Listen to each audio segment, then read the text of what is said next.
don't make things like they used to. This 2010 new to us RV is what I bought to hopefully cure my midlife crisis. Let's go inside so I can give you a proper tour and show you some of my favorite features.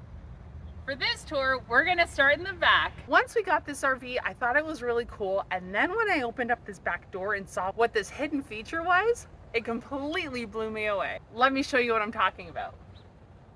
When you're not using this bottom bunk, you can actually flip this all the way up to the top, and we've actually stored 4 bikes back here, which is a huge space saver in the back of the truck because we can just have all our bikes here out of the rain and out of the elements, which is just so cool. This bed is also the entire width of the RV, so even if you have a kid that's 6 foot something, they can sleep here no problem. Let's go inside and I'll show you the rest. So when I said 3 bunks, I wasn't lying. You've got the one down here, you've got this one right here, and then you've got the one on top. So basically how it works is everyone's feet are underneath each other right in this corner, which is awesome. This is the second bunk, and I ended up making this because sadly one of our kids fell out of the bed. So I just made this contraption that can easily slide in and out. So when we had a friend of ours sleep over, who's an adult, she slept up here and there was no need for this. And it just slips out nice and easy.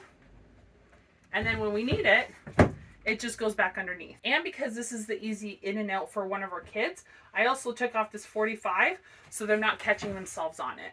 The third bunk, which is so cool, and what we use for basically storing stuffies and blankets and books and basically whatever the kids want. It's kind of become a dumping ground for our kids. We don't have a mattress in here right now because it's kind of redundant as we don't really have people traveling with us. And it's a better use of our space for the kids to put all of their toys up here rather than down below the bed because it's easier to access. And the only way to access underneath the bed is to actually go around outside and open the back door. So we just like having this as a kid's dumping ground, and they can put whatever stuff they want up here, which is great for travel days and for my sanity because they don't take up the rest of the RV. Right here, we've got our bathroom. Is it tiny? Yes, it is. Is it functional? Yes, it is. With being just under 6 feet tall, I wanted to make sure that there's enough leg room for my knees, and I fit just fine. One of the many things I love about this RV is the amount of storage that you have under here, as well as your countertop.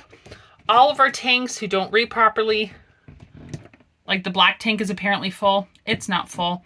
The gray is a third. It's not. The fresh is the only one that's actually consistently correct. But we've got lots of storage up here, and I did do an upgrade right here.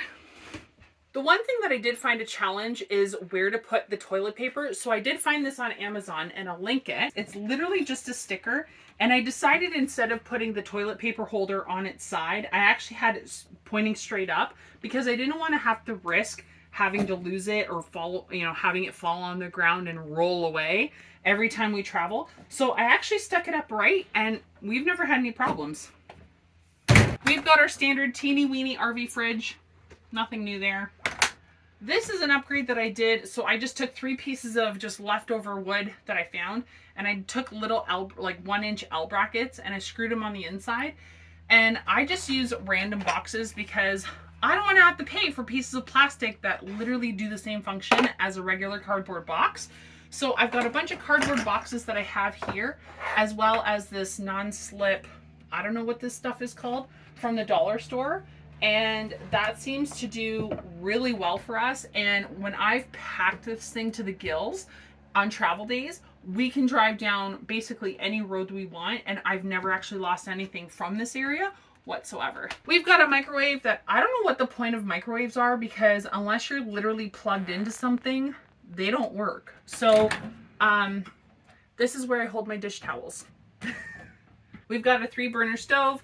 I've never used the oven. I basically just keep this as a holding spot for my frying pans. I've heard horror stories, so of course I'm going to bring you along when I go to use my stove for the very first time, and we're going to see together if everything on the internet is true and if these are a complete disaster to use and if they burn all your food. This is another upgrade that I did because I can't stand clutter. So what I did was I basically got a piece of leftover wood and I put 2 little hooks on them. I don't know what these are called. But I basically looked for the stud. All of this is hollow. I have nothing supporting anything back here. So my only option was to drill a screw here and here. I've got a third screw because it's so heavy on this, it just wants to fly off. So what the third screw's job is to basically come and stop this from flying up, because there's nothing supporting here because the wall is hollow. And that seems to work well for us. And it's just a spot for the kids to put their hats, sweaters, jackets, whatever. And it goes in behind the bench, which is great, and it's out of our hair. This dinette is one massive slide. The entire time that we were looking at RVs, I never really wanted a slide because I thought, well, it's one extra thing that'll break. But once I saw that this had a slide in it and the possibilities and the room that you get with a slide, I couldn't imagine my life without a slide, actually. This entire thing, just like pretty much every RV out there, does convert into a bed. Once you remove this, it's got the pieces of wood that basically support this table once you've dropped it down. We've never used it as a bed. The storage under this massive slide is split up into kind of two sections. So we've got two drawers, which I'll show you what we have inside. And then the back half is an entirely open area that is accessed through the back door on the outside. And that's where we keep all of our camping chairs. Over here in the front, we've got these massive drawers that pull out. I keep my pots and pans and my glassware in this section. And my glassware on travel days, I just keep a cloth in between each section, and I've never had a problem with anything breaking. And I know having glass and like stuff that's heavy like this is a pain in the butt.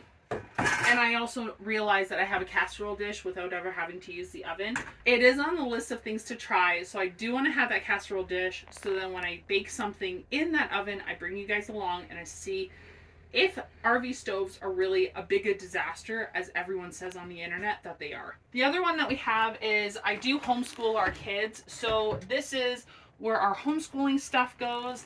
Our family absolutely loves to play chess. So, of course, one chess set wasn't enough. We have to have two because we do tournaments all the time between the four of us.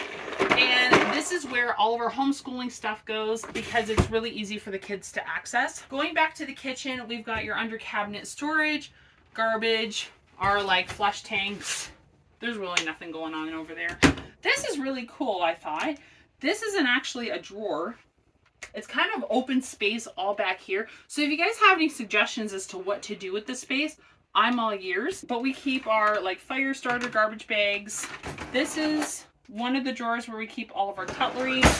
And then this is the other drawer that we have for all this stuff.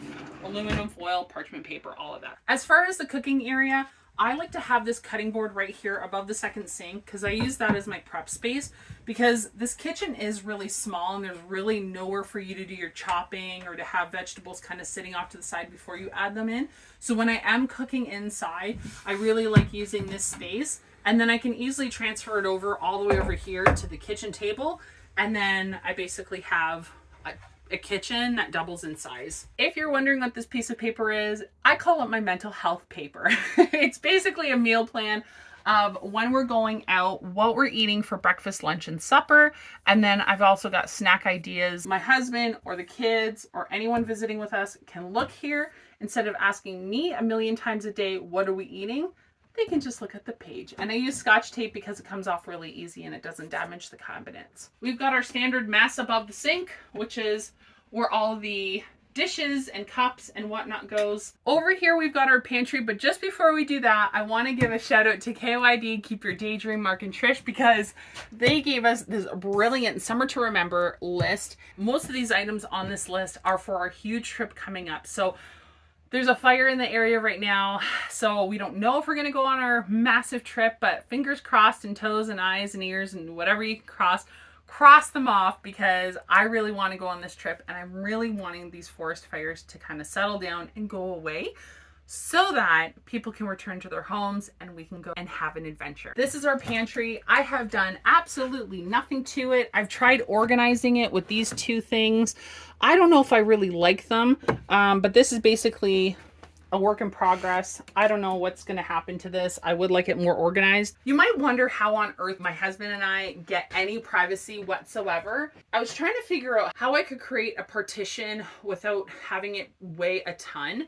So I came up with the solution, and I ended up getting this really weird looking curtain rod from Walmart. It suspends from the ceiling, and it's got these L brackets, as you can see over here.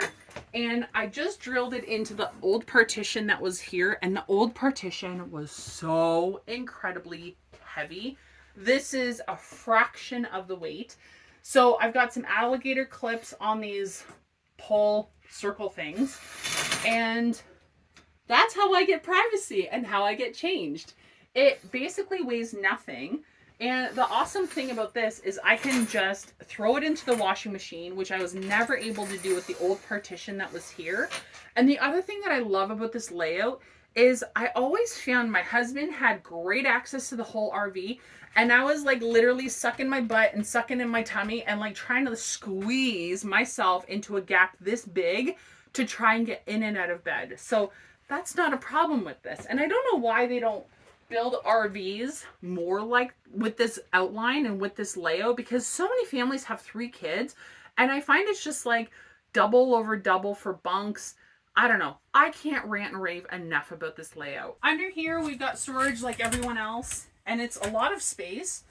I don't really know what to put in here. It just kind of has like knickknacks, like extra sweaters, my flip-flops, my crocheting project that has basically gone there to die. It's a queen, which my husband's 6 foot, and he's half a nose taller than me, so I'm like 5'11", 5'10"-ish, and we sleep here just fine. Another great feature of this RV is these awesome cubby holes. So when you're sleeping at night and you've got a book that you're reading, these quick access holes are just so nice. And it's just like an extra feature that normally I don't see in RVs. We've got your typical one pool with lots of space. For our upcoming trip, I definitely want to put some shelving up here. Over here, we've got shelves as well. This whole space is completely empty. I am thinking about knocking this out because this is where we keep all of our towels. And it's just a bit of a pain to go and reach around from the door.